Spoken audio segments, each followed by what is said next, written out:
joining. Thank you.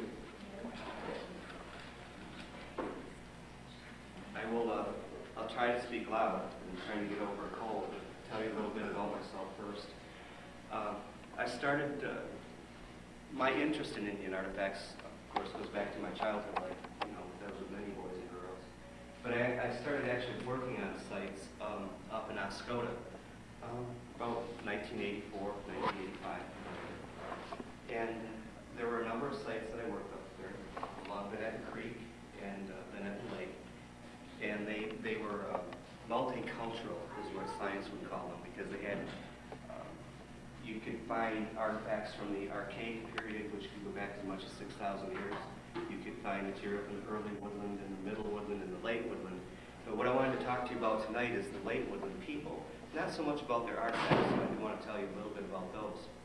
What's more fascinating to me than holding an arrowhead in my hand or a broken piece of pottery is being able to hear the oral traditions that have been passed down by them from those early times, and the traditions that were written down by the first European visitors that came to our area.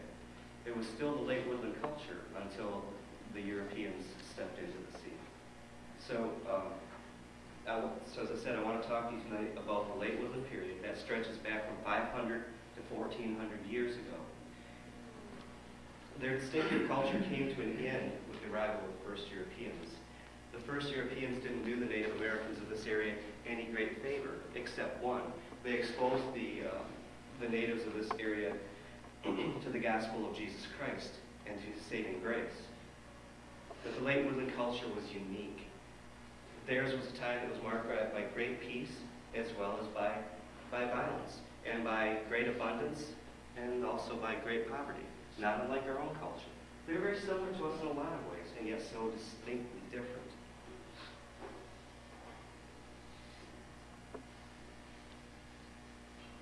My interest in the sites in Oscoda began, was one summer day. I was walking a wooded path, and it's a path that had been torn up by dirt bikes. And I happened to glance down and I saw a small grinding stone laying there, and a couple of shards of pottery. And I didn't have a lot of exposure to the artifacts at that point, but it was obvious that they were something. And being that there were flakes of flint laying there also, I picked them up and I was hooked. My imagination was on fire. And I imagine it's the same way when you pick up whatever you might collect or whatever interests you. You want to know about the people that made them. You don't want to just know about the artifact, but you want to actually know about the people. And so I began doing research and excavations there in the Oscoda area. I spent several years working at that particular site where I found the grinding stones. It was incredible. And it's still there. And it's a miracle in itself that this site is still there. It's a site that's about 1.5 blocks to 2 blocks long, along Bennett Creek on a high bluff. And everything is built up all around it. But this one little green gem of land is still there. And as you go back in there, it's absolutely amazing. You can kick over dirt, or you can take a shovel. And almost every shovel full of dirt that you turn over, there's artifacts. Mostly broken pottery, but the traditional things that you'd expect to find too, the arrowheads and so on. The late woodland people, like the middle woodland, but not like the archaic or the paleo people, lived pretty settled lives in their summer and winter camps. Agriculture was a common and necessary occupation of these people. Many plants, including corn, were cultivated by the Indians that lived in northeast Michigan. And in fact, if you go up into the woods up near Lincoln, Michigan right now, you can still see the mounds, not burial mounds, the small mounds where they gardened, where they grew their corn crops. They didn't plant them in rows like we do, they were in mounds. But at their fingertips, they also had a great supply of nourishing foods. God provided well for the forest children. From my own excavations, I know that they relished blueberries. You'd find the residue cooked on the shards of pottery they take out of the ground there. I know that they relished fish, clams, snails. In their middens or their garbage heaps, I find bits of deer bone, bird bones, turtle shells. They had a lot of food at their disposal, good nourishing food. The most important thing which led, though, to their being able to lead a settled life, see in other cultures in the Paleo period, which science says goes back 12,000 years in Michigan. The Paleo period, the Archaic period, the early woodland and the middle woodland was spent mostly moving about, hunting and fishing, because they didn't have a real good method of preparing food and storing food until the late woodland. And there were some great advances to the people then that led to their being able to have settled villages.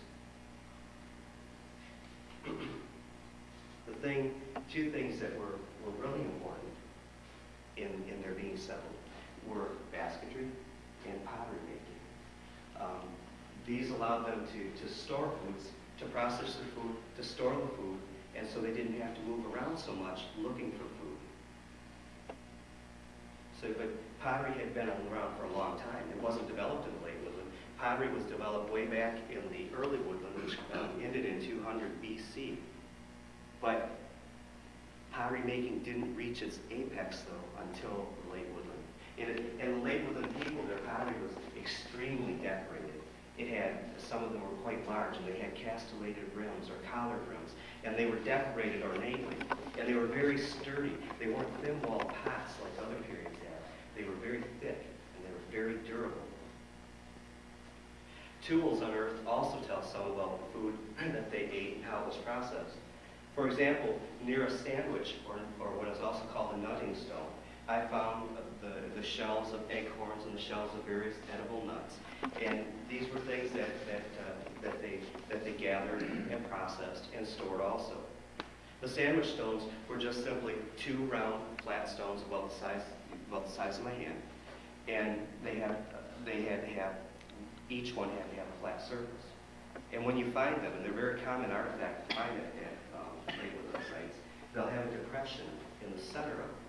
And that was from putting the acorns or the other foods on it, smashing it together. You'll find that the edges of the sandwich stone are well worn because they didn't just use them to open nuts and acorns. They used the sides to actually grind them into a rough meal. The acorn was a staple food for these people. It was something that was very abundant here in Michigan, and they made good use of it. But it couldn't be used unless they removed the tannic acid from the acorn. It gave it a very bitter taste, the tannic acid, and it was, it was somewhat harmful to you. They had to remove that first. So, and when I speak of how they did different things, we say again, these aren't things that you learn from going out and looking at artifacts out of the ground. These are things that have come down from oral traditions from ancient times, things that were recorded when the early Europeans came to this area. The tannic acids were removed from the acorns by pouring hot, boiling water over the ground up meal. And this had to be done repeatedly over and over and over. And it doesn't sound like that would be really a great problem. I mean, you could just, take the water, in our time, stick it on the stove, stick it in the microwave, pour it over. It's not a big deal. But to them, that was a laborious task. It wasn't something that was easy for the late woodland people to do. What they had to do was they had to take the earthenware pot, and they couldn't set that pot in the fire to boil the water, because if you set the earthenware pot in the fire, it would crack, the contents would spill out, it would put out the fire, it would ruin the whole effort before you really got off the ground. So what they had to do, the late woodland pots were made rounded on the bottom or pointed, and they took those and they were made that way so that they could set sturdy in the sand or dirt around the campfire. And they would take the pot and they'd set it in the sand, and they would take round stones and they'd put those in the earth of the campfire, and with wooden tongs they would remove those stones once they were heated up, and they would drop them into the pot of water. And they'd do that over and over and over and over until the water finally became hot enough for them for it to boil. Then they'd pour that over the acorn meal, and then they'd have to start all over and boil more water that way. And so it was a really time-consuming thing for the people to do. once the tannic acid was leached out of the acorns, they would grind it even finer, and they were then made into patties, and they either cooked them or they stored them for future use. Remember, that was one of the things that let them become a people that could stay in one place, storing their food. From the records of the first Europeans to visit this area, we know that there was another plant that was a very precious commodity to them, and we take it for granted. When we go driving on country roads every day, we pass these plants and don't even give them a second thought, and that's a cattail. The cattail was another staple food to them, and they used every portion of that plant for something. In the spring, when the top of the cattail, you'll notice the yellow pollen on it. Well, they gathered that pollen, and they used it as a flour for baking it in their cooking. And then later in the spring, when the green male spike comes out on the cattail plant, they would pick those. And they're very good. They would pick those, and they would cook them. Well, if you buttered it and ate it, it would taste a lot like fresh corn on the cob. It's very good. And they used it in that capacity. And then too, they could use the roots. The roots were a tuber, not a regular root, but a tuber. And you can open up that tuber, and there's a mushy white substance inside there. And they would take that, and you can still do that. They would take that and they would dry it, and they would use that for a flour also to use in their cooking and baking.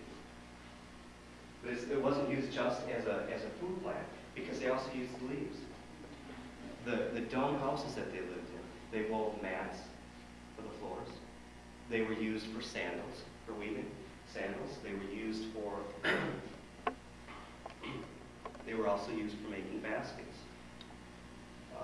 Again, from the historic record, you know that they were used to make dolls for the girls. And I've seen illustrations of duck decoys that were made from the cattail leaves. So it was a versatile plant. And if I was ever lost in the woods, that's one thing I would look for as a lesson from them, because it would sustain you. It could sustain you for a very long time. And I don't want to belabor the point about agriculture, but it was so important to these people. And there was one other plant that was really important to them, and it's called black tobacco, because the Indian people were very fond of smoking in the late woodland. Once near Ascota, I found myself on a 20-foot bluff, and it dropped down 20 feet, and then there was like a plateau, and that would drop down 10 feet, and then Van Etten Creek was just a little ways beyond that. Well, the high bank that I was on at one time was where Late Woodland Village site was. And actually, as I was working there, you could see in the ground the post molds where they had sunk the trees. Well, I can't think of the word now. What do I look like? But you can see the post molds where they. Why is that? Anyways, where they bent the tree over to form the dome for their wigwam. And when I forgot the word, I just lost my train of thought. Lose that. The bluff. That was it. Sorry. As I was standing on that tall bluff, I looked over and I thought it would be interesting to go down to the base of that and begin digging and see what might be down there. And it was really incredible because I went down there and the ground down there was just impregnated with broken artifacts of every kind you could think of. But one of the most common things down there that I found were pieces of the pipe bowls and the pipe stems. And in looking at them, the way they were broken, you could actually tell how they manufactured their pipe pipes. It would appear that they took a fairly thick piece of branch, and they whittled that down, and they whittled it to a rounder base. And then the clay was formed around that. And to make the stem, they would take a twig and they would insert that, and then they would build up the clay around that. In the firing process, the wood would burn off, and when it burned off, they'd have a perfectly formed smoking pipe. There were literally hundreds, excuse me, of pipe shards that were buried down there at the bottom. The neat thing though was, we don't like to live with our trash today, and they didn't like to back then either. As I said, this was on the top of a 20-foot bluff where their village was.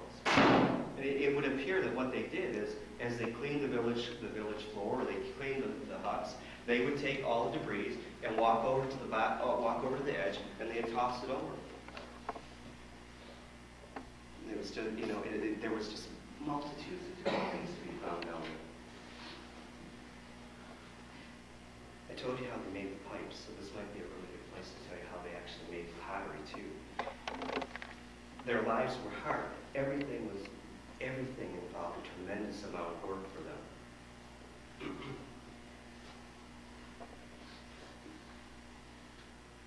The women of the late Woodland period had their hands full. A lot of people today think that we live in a sexist society. But roles aren't so well defined anymore, at least in my opinion, for men and women. But in the late Woodland culture, their roles were very well defined and didn't deviate much from the role that you were given. And for the women, they took care of the home. It was their exclusive domain. They took care of the gardens, they made the pots, and took care of the children. The men did the hunting, the gathering, the mending and making of nets, the war. But the pottery was a major undertaking. The women were escorted by braves from the village site to areas where there would be outcroppings or claims exposed. And the women literally had to take sharp sticks excuse me, and dig the clay out of the ground. And they would gather what they needed, and then it had to be transported all the way back to the village site. And once there, the work really began. Once there, the clay had to be refined for making the pots. They'd take the chunks of raw clay, and they'd literally pulverize it into like a real fine powder. And from that, they would remove any of the organic matter or any rocks that are small pebbles that might be in it. Because when it was fired, if these were left in there, they would crack the pot. But once that was all removed, another job they had to do was they had to take stones and they had to crush rock fine. And this was mixed with the clay, and it's called a tempering agent thing, and that was used. The purpose of that was when they were firing the pot, it acted as a binding agent and made that pot stronger, more durable.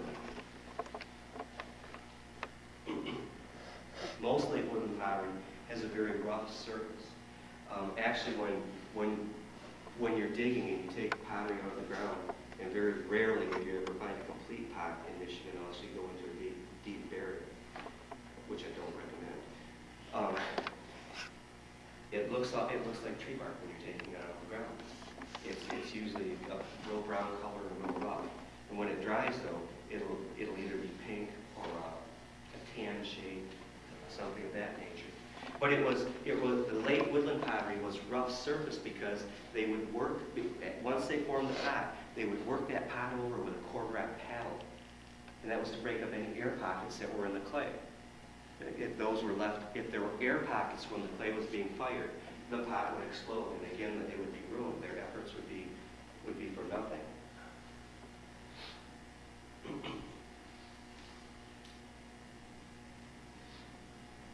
The method of manufacturing, of building the pots, as it changed from period to period, is really kind of interesting too. In the middle Woodland, the Indians would form it much like a child would take and make a snake of clay, between their hands. And then they would coil that up, and they'd smooth it off, and that's how they formed their pot in the middle Woodland period. In the late Woodland period, they did it entirely differently for whatever reason. They made their pots out of slabs of clay. They wouldn't coil it. It was laid out flat, and then it was built up that way. And that's really helpful. That's really helpful when you're finding pottery or you're finding artifacts, because it helps to date a site. The middle Woodland pottery always broke on the coils, and so there's a smooth edge to it when you find it broken. Late Woodland pottery, because it was made of slabs, always had some jagged edges. It very rarely will have a smooth edge to it. So you know if you find one that's broke on the coil, that you have a pot that was made during the middle Woodland period.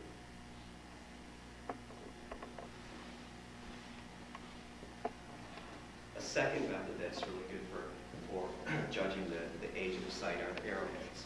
The arrowheads changed a lot through the different periods.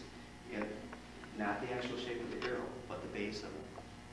Now, if you went way back to Paleolithic times, 12,000 years ago, you'd find that they made beautiful points. But instead of having a base with notches, which is so common to be seen, there would be a strip up each side of flint that was removed, and they call that a flute. And then they would just slide that down into the wood shaft and bind it that way. Then as you move into the Archaic period, the points are stemmed. They didn't they didn't have that flute. They had a stem that was fit down into a socket in the wood. During the Middle Woodland, the points became more defined as we would recognize them, and they had notching in the bottom of the base. And the notches on the Middle Woodland pots always turned upward.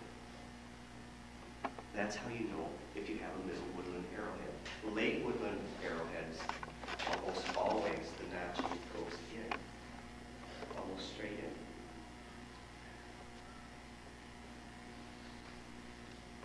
As I said in the beginning, it's, to me, as I've studied over the last 10 years or so, it's not so much exciting anymore to actually go out in the field and pick up a piece of pottery or an arrowhead. What's exciting to me is being able to hear a Native American tell oral traditions that have been handed down, some from the earliest times, or to be able to read, if you don't mind, I'm going to take the jacket off, it's really warm, or to be able to read the accounts of the early Europeans that came here.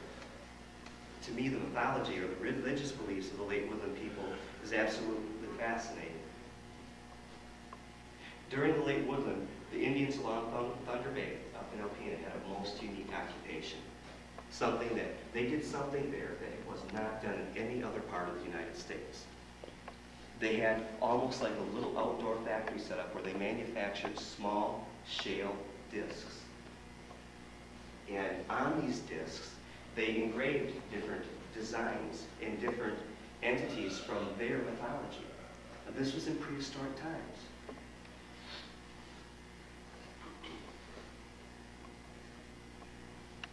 These shale discs were discovered first by Robert Haltinier, who was the curator of the Jesse Besser Museum up in Alpena.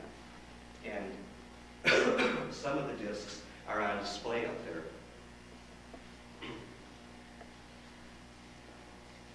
What's truly unique about these discs, though, is, as I said, are the things that were engraved on them. The Algonquin mythology, many of the spirits that they believed in were engraved on these discs. Some people, myself included, like to think of them as America's first coinage. Truly, they were a token or a coin that I believe was used to acquire safe passage across the waters of Thunder Bay, which is always generally quite rough. And they may have used these to appease the spirits, or the spirits that were pictured on the disc, to give to them as an appeasement. The most impressive disc, which is actually about as big around as a 50-cent piece, featured an entity known as Miki, and that was the great Thunderbird spirit, the most powerful of the spirits in the Algonquin mythology. The Thunderbird was good, and he was all-powerful. He was a protector of the people of the woodlands. He could have authority over anything, and particularly over the evil Mishipishu. Mishipishu himself was on many of these discs. He is believed to be a great mountain lion that lived under the waters of Lake Huron, or all of the Great Lakes. And the Indians believed that the often violent storms that come up so suddenly on the lake were caused by the thrashing around of his, enormous tail underneath the waters. Also depicted on the late Woodland tokens was Negig the otter. Negig played a very important role in the mythology, in the creation mythology of these people. See, they believed that Negig, the spirit otter, dove down deep underneath the ancient seas, and that he brought up little hands full of dirt and muck from the bottom, and he gave them to Gitche Manitou, who was the creator spirit. And Gitche-Manitou from that formed all the continents, all the ground, formed the trees, formed the land, formed everything that was alive, that was not spirit. There was also Mose the moose, Avik the beaver, and more important than any of them was Mishigizek, the medicine tree. See, Mishigizek, all of these entities that were depicted on the coins had their origins in a secret society, which is still practiced in the Upper Peninsula today. It's the Midewiwin, the Grand Medicine Society. And through oral traditions, we know that in prehistoric times, the Grand Medicine Society came from the east coast of the United States to the Indians here in the Great Lakes area. And as I said, it's still practiced today. The Midewiwin is a healing society, and they use herbs, music, and water to heal people spiritually.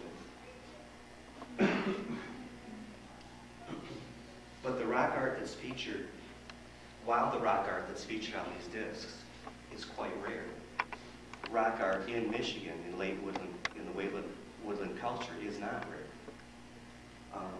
Maybe some of you have gone over to Sanilac and you've seen the petroglyphs over there, the rock art, or almost any late woodland site that you go to. If you examine every piece meticulously of stone that comes from that site, you'll find things that are engraved. With a lot of times, it won't be anything that'll make any sense. It was like simple doodling, some of it. One thing they were very fond of were starburst designs.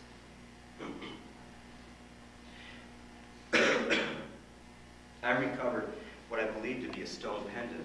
It was about that big around it. And unfortunately, I have to tell you about these things because most of my collection, was given to a museum up in Ascota when I left there about 3 years ago. But this pendant was really unique. It was just a common lightweight stone, but it had a hole drilled in the center, and yes, they drilled stone with stone drills.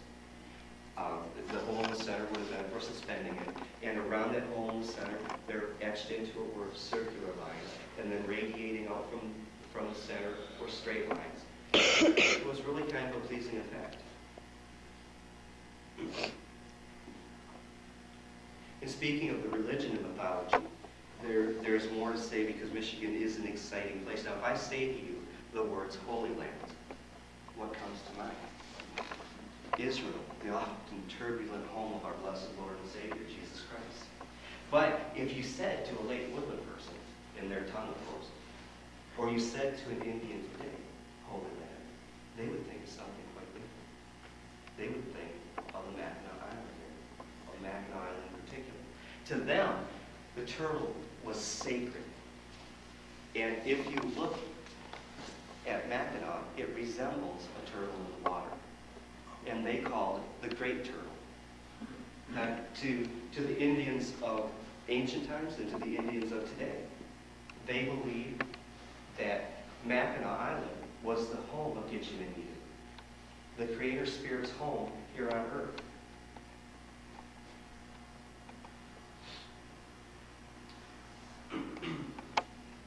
Well, oftentimes people ask me, what's the best way to determine where to find artifacts, if you're inclined to want to go out and look for them. And in Michigan, it's easier, I believe, than in most places, because remember I was telling you about that 20-foot bluff there in the Ascota area? If you go to any river, well, not any, but a great majority of the rivers and creeks in Michigan, and you look back, you'll see ridges, higher places. The ridges are the old banks, and it's usually on those ridges that you'll find the artifacts that you'll find where they dwelt. And usually along the waterways, because the waterways not only provided their food, but they provided their transportation.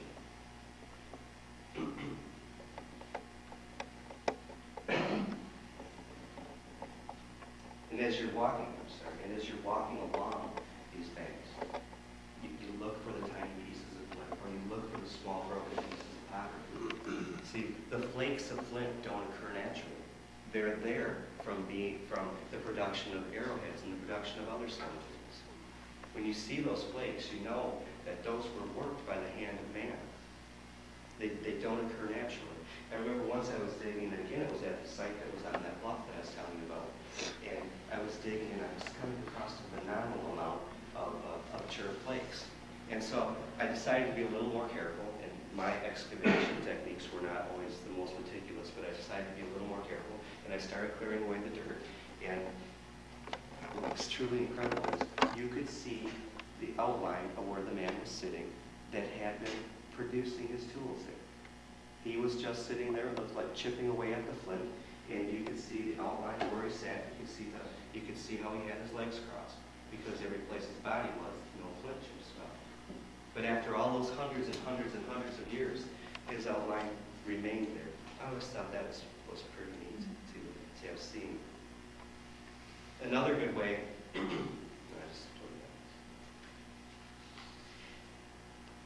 I would keep in mind though, if you're inclined to go out and look for artifacts, that anywhere in the United States now you have to be extremely careful, because digging in particular is prohibited, but so is just picking up an arrowhead. Even if you're on private property now, you have to have written permission from the property owner, and even then, depending on where you're at, you can still get into quite a bit of problems by picking up artifacts. Which is a shame, you know. Archaeology is the one science that remains that the amateur could still make a significant contribution to. It doesn't take a tremendous amount of training. But there's such a gulf that's formed between the collector and the scientist that we've been blocked from being able to make those contributions anymore, from being able to make significant finds and being able to share those with people and tell about them. I want to give you an example of that.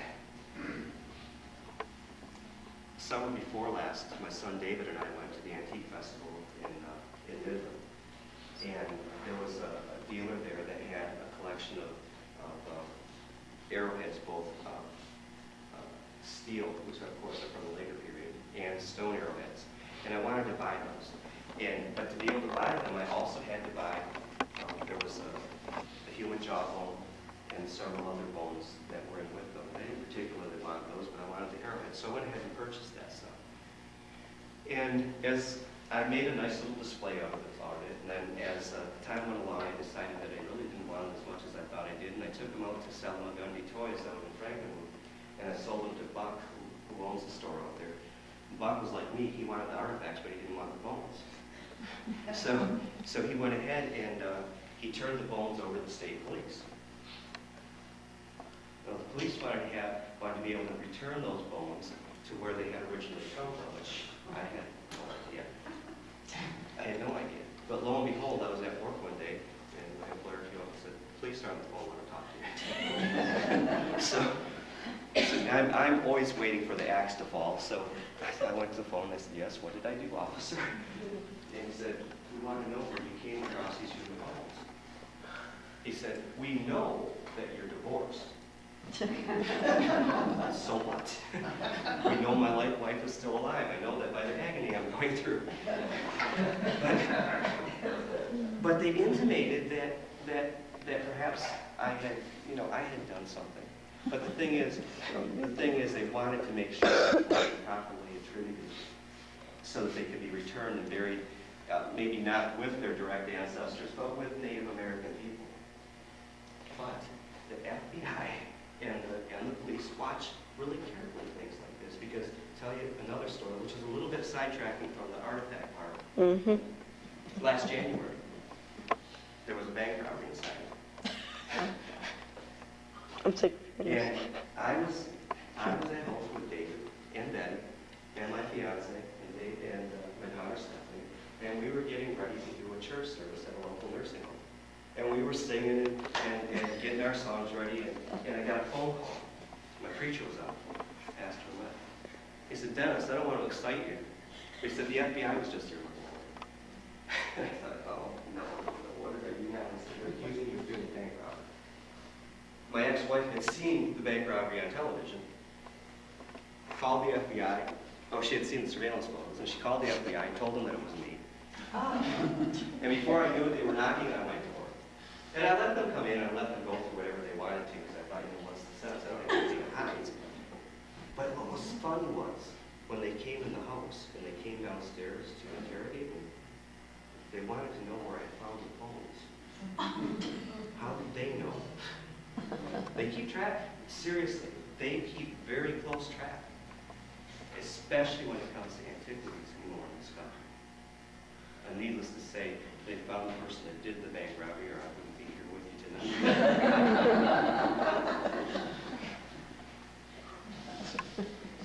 There was an early resident of Bridgeport, and his name was Burton Anders.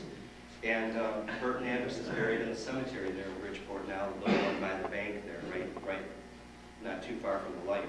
And back in the 1830s, he spoke with an Indian who at that point in the 1830s was quite ancient himself. And the Indian told of, he told a story to Burton Anders of a battle which took place at a place called Beacon Hill in Bridgeport. And Beacon Hill now is a legend in its own right, because it's no longer there. Beacon Hill stood in Bridgeport, where the railroad tracks cross the Dixie Highway now. And from what I was able to ascertain back in the 60s when I did research on Bridgeport history, it was a tremendous burial mound. And in the mid-1890s, the Interurban Electric Railway was run through Bridgeport. And they decided they needed ballast for their tracks. So they literally tore apart this burial mound. I knew a woman named Ella Preeter who lived in Bridgeport, and she told me stories about this. Her husband had been a conductor on the Interurban Railway. And she told that she remembered seeing when they were taking this huge burial mound apart, the incredibly large earthenware pots and the wonderfully ornate artifacts that came out of there. And they actually used those in ballasting the tracks too, as well as the bones. But Burton Anders wrote out the legend of Beacon Hill, which had been told to him by the ancient Indian, by this very old Indian in the 1830s, a legend that had come down orally again of a battle that took place at Beacon Hill, which would have been in Bridgeport in the late Woodland period. Now, I'm not, as you can probably tell from listening to me this long, the best speaker in the world, and I don't do dramatic poem reading very well, but I want to read to you the poem that Burton Anders wrote. And I want to ask you to keep in mind as I'm reading it, yes, it may be colored with a little bit of excitement or embellished to make it more interesting to the reader. But this is a story of a battle in the late Woodland that actually took place in Bridgeport, not far from us. And the poem goes, "Did Oganora fight and fall on Beacon Hill, and is that all? Nor said of them what time or where, who made their mausoleum there. 'Twas midnight, and the watch was set, the guard a watchful vigil kept. The fire had died, the night was chill, the moon had set, and all was still. 4 stands around, their shadows deep, thrown o'er the hill, all seemed asleep. The watch stood by, the night was dark, the beacon embers were only a spark. The midnight there, all dark and still, with beacon fires round the hill. The watch his war whoops fiercely cries, 3 arrows pierce him, and he dies. In light around without a screen, the Huron braves were plainly seen, and from out rude forms they quickly rose, and 2,000 braves rushed on their foes. The Hurons shout, the Tawas scream, the spears, the knives, and axes gleam. All night the conflict rages and reeks, with hundreds dead and wounded shrieks. The Tawas flank to boats they run, the Hurons in the stream they plunge. The spearmen strike, and in the waves 2,000 Hurons found their graves. The remnant on the southern bank pursued their foe in broken ranks, who fled with many scars and fears, and never returned for many years. The oldest braves still will say, 2,000 Hurons fell that day. The Tawas lost their old chief gray, the eagle of the northern bay. A great fight, great chief, time now, long and slow. Now sun go down, and we go. If you'll indulge me just a few moments longer, I want to tell you a story about a number of Native Americans that I met from the Mount Pleasant area. And I took them to, again, this site on the 20-foot bluff.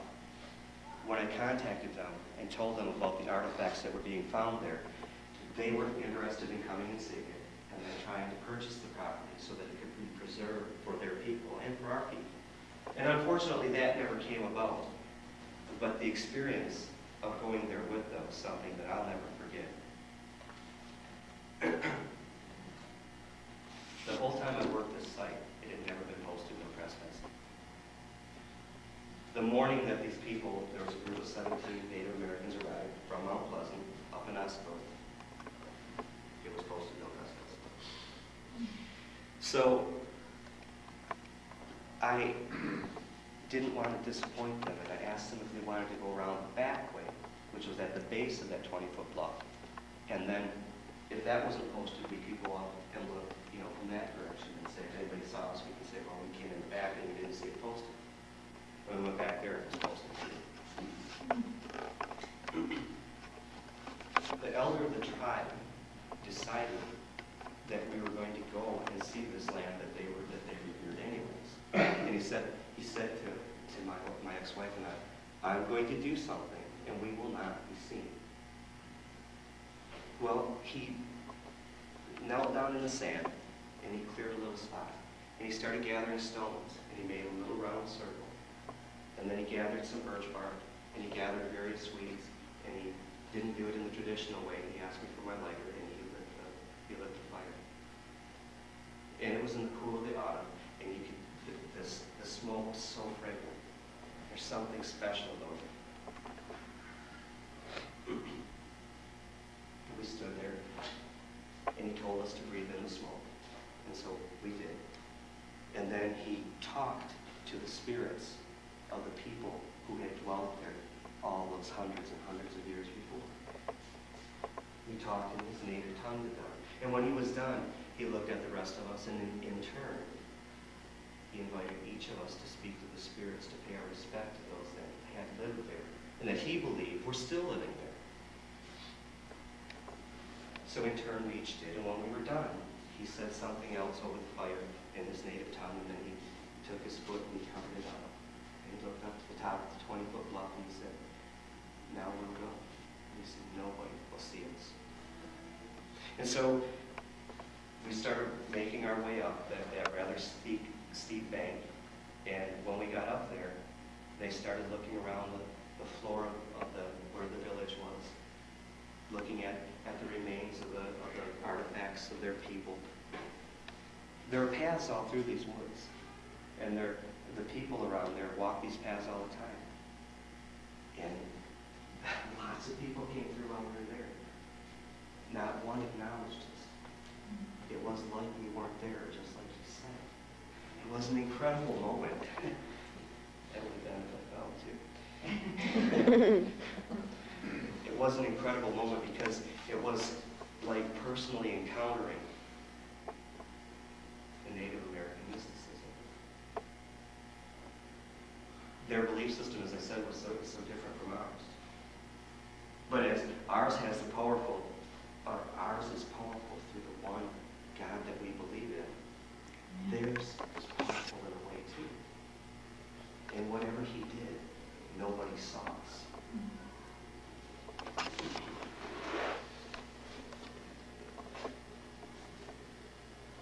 My research into the ancient life of those who live here and at those sites up north has taken me down some paths that professionals would never go down. And they've missed out by not going down those paths, not looking beyond those artifacts and seeing the people that were really there, and seeing what they were all about, what they believed, how they lived, what made them happy. I have a lot of stories I would like to share with you. Stories about an ancient Indian image stone that I unearthed up at Osco that had symbols that appeared and disappeared on it, that was witnessed by a lot of people. Stories about a woman that lived at the Mankato Indian Reservation. She was a Makomosa. Makomosa is a form of Indian witchcraft, an ancient art to them that she still practiced, and she looked just as ancient. She's gone now. And maybe those stories can be for another time.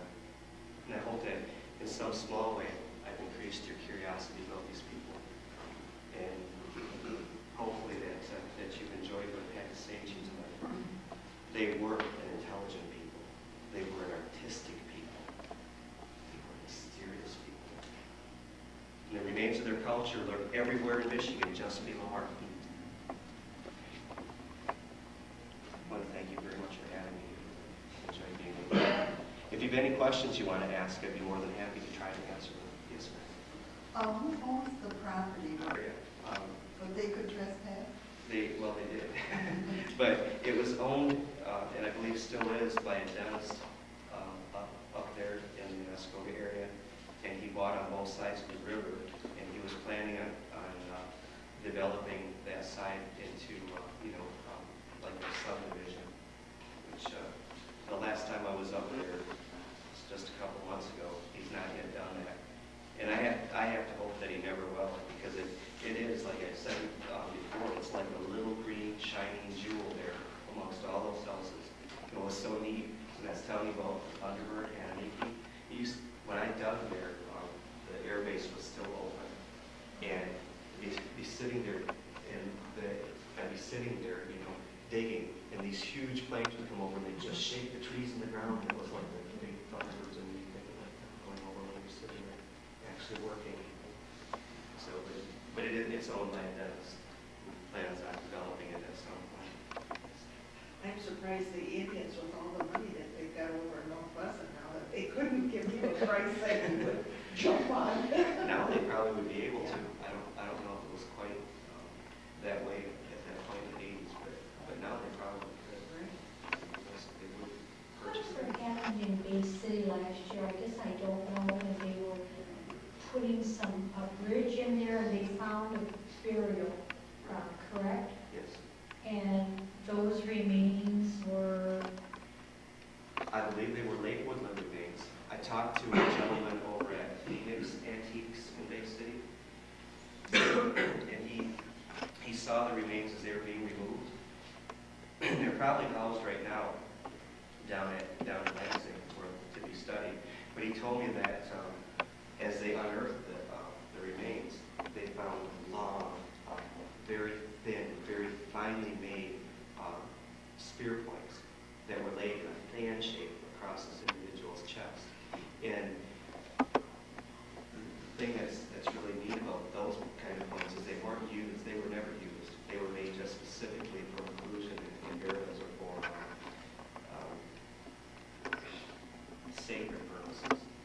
But those remains have not been returned to a Native American burial ground, then, right? Not to my knowledge, but ultimately they'll have to be.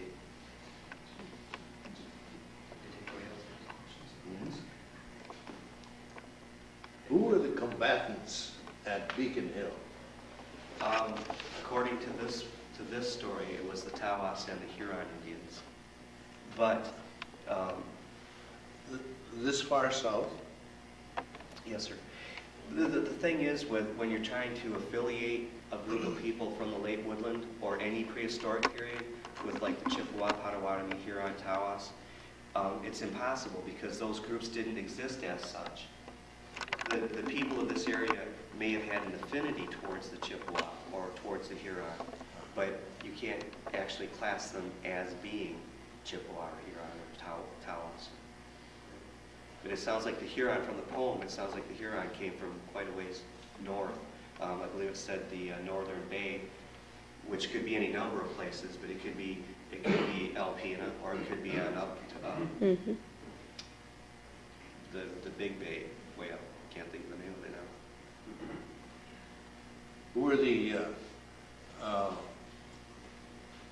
Who were the warring tribes or nations on Skull Island in the Saginaw River? Okay. On Skull Island, at the point that battle was to have taken place, excuse me, I would think that they would have gravitated more towards the Chippewa or the Ottawa. From what I was told, again, this was from a gentleman at Phoenix Antiques in Bay City, that you can actually, if you want to go through some rough terrain, you can actually walk out and pick pottery off the surface of the ground out there. It's not far from the airport there in Bay City. Oh. Something I wanted to do, but never got a chance to. you about the Arrowheads, you were telling about the design of them, and could you run that by us again, how we can tell the difference? Because we built our home out in Saginaw Township in 57, and the next year, the first year when I was working up all the flower beds and that around the house, I found 2 Arrowheads, and they mean something to me, you know, so that, yeah, well, The earliest ones from the Paleolithic period, and when would that be? that would be up to 12,000 years ago, according to science. Of course, I'm going to be a rebel, and I don't believe the Earth is that old. I believe it is 6,000 years old, no matter what science says. I think that's what the Bible teaches. But at any rate, the Paleolithic ones will have, instead of any notching at the base, they'll have a strip on each side of flimsy glue, and so it'll be a thinner area that's called a flute. Any of the fluted points go back to the Paleolithic times. As you come down into the Archaic times, the end of the point will be stem. There will just be a stem. Then there's kind of a transitory period there during the early Woodland. But in the middle of the Woodland, most of the points have the notching in the base pointing upwards or angled upwards. In the late Woodland period, they were almost always pointing inward. So That would be what period then? late Woodland would be 1400 to 500 years ago. Middle Woodland, I believe I said ended in 200 BC. One way to kind of. That's what we'll say again. Does anybody else have? Yes, sir. You say you had some of your artifacts up in the museum in Moscow? Yes, sir. From the site again on that 20-foot bluff that I was telling you about, my ex-wife and I had excavated the remains of over 500 prehistoric pots, judging by the rim shards and the decorating on the rim shards. And they have all of those are in the collection there in Moscow. Of all of those pots, too, there was only one that I was able to reconstruct into a near complete pot. My son, Mikey, him and I were digging one day, and we dug down into what had been a hearth, and the soil was a thick, waxy soil. And we pulled out 16 shards of pottery, and we took those home, and I was able to reassemble those. And they made a little pot that was probably about that big around. It was almost bell-shaped. But that was the only near complete pot that I had ever seen from that area. If we take a drive up north to Oscoda, where would we find this piece of property? Right. As you turn off US 23 onto, I believe it's F41, it used to fork off and go to the base, to the air base. Okay. There's a bridge, not really a bridge, but the road crosses at that creek there. And to the right would be this site that I was speaking about on the 20-foot bluff.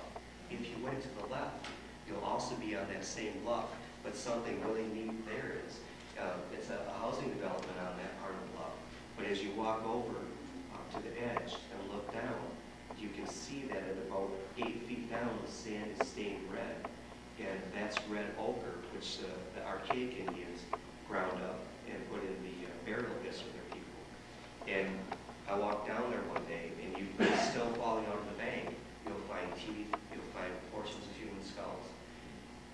The state of Michigan went in there at one point, and they did some excavations, and they removed 8 burials. And that was quite a ways back from the bank.